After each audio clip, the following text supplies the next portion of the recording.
మా అమ్మ చెప్పింది, లావణ్య గారు చెప్పారు, వ్యవసాయం అంటే వదిలిపెట్టినటువంటి జీవితంలో వ్యవసాయం అంటే దండిగా నేను ఆత్మహత్య చేసుకోవాలో, నేను మళ్ళీ పొరుగు పోయి కూలి పని చేసుకోవాలో, వేరే ఆధారపడి పని చేసుకోవాలో అనే కాడి నుంచి ఈ రోజు వ్యవసాయం దండే కాదు, నేను వ్యవసాయం పైన మన చేసుకుంటాం, వ్యవసాయం పైన ఒక అధికారి ఏ విధంగా అయితే బతుకుతా ఉన్నాడో, ఒక వ్యాపారవేత్త ఏ విధంగా అయితే పనిచేస్తా ఉన్నాడో, దానికి దీనిగా కూడా మనం కష్టపడి పనిచేస్తే వ్యవసాయం అభివృద్ధి జరుగుతుంది.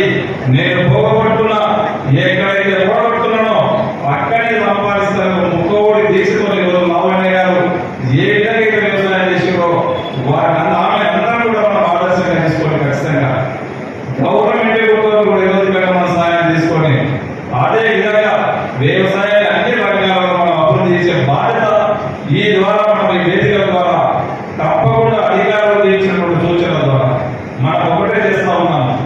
ఎప్పటికీ ఏసీదే పంట చేస్తా ఉన్నాం. ఏ భూమిలో ఏ పంట వేయాలో మనం దాన్ని గ్రహించలేకపోతా ఉన్నాం. ఇప్పుడు మనకంతా కూడా అధికారులు ఉన్నారు, మన ఏవో ఉన్నారు, వారి సూచనలు పాటించండి. సైంటిస్టులు ఉన్నారు, ఇంగ్లీష్ బృందం ఉన్నది. మన పొలాల్లో ఉన్నటువంటి పొలాలు మినుములు వేస్తే బాగుండదు, దున్నలు వేస్తే బాగుండదు, మన దగ్గర కూడా వెంటనే పంటలు పండేవి. వారి సూచనలు మనకి వేసినట్లయితే ఖచ్చితంగా వ్యవసాయం లాభదాయకంగా ఖచ్చితంగా ఉంటుంది. పంట మార్పిడి ముఖ్యం.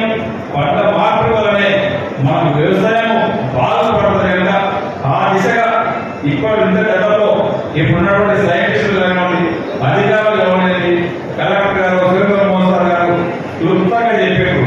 మనం ఏ విధంగా వ్యవసాయం చేస్తే బాగుంటుంది, ఏ విధంగా మన పంటలు చేసుకోవాలి, మనకు మార్కెట్లో ఏది మంచి రేట్ ఉంటుంది. ఈరోజు అందరం వదిలిపోయిన పడుతున్నాం. కూరగాయలు ఇబ్బందికరంగా ఉన్నాయి. ఈరోజు కూరగాయలు మనకు లేక బయటికి ఎక్స్పోర్ట్ తీసుకొచ్చినటువంటి పరిస్థితి ఉన్నది. కూరగాయల సైడ్ పోదాం. ఈ రోజు మన సార్ గారు ముఖ్యంగా ఒకరికి చెప్పే ముందు నేనే చేయాలా. సార్ గారికి దాదాపు 200 ఎకరాల వరకు ఫామ్ అయిన తోట ఉండే సార్. ఆ తోట వల్ల తను చూశాడు ఏ విధంగా లాభం వస్తుంది ఎకరం వేస్తే. తను ప్రాక్టికల్ గా వేసి ఈ రోజు కొంతమంది ఈరోజు 1000 మంది 15 మంది ఇంతమంది తయారు చేస్తూ ఉన్నాడు. ఈ రోజు ఫామ్ అయిన మన తెలంగాణలో విస్తరించిందంటే దానికి ముఖ్య కారణం మన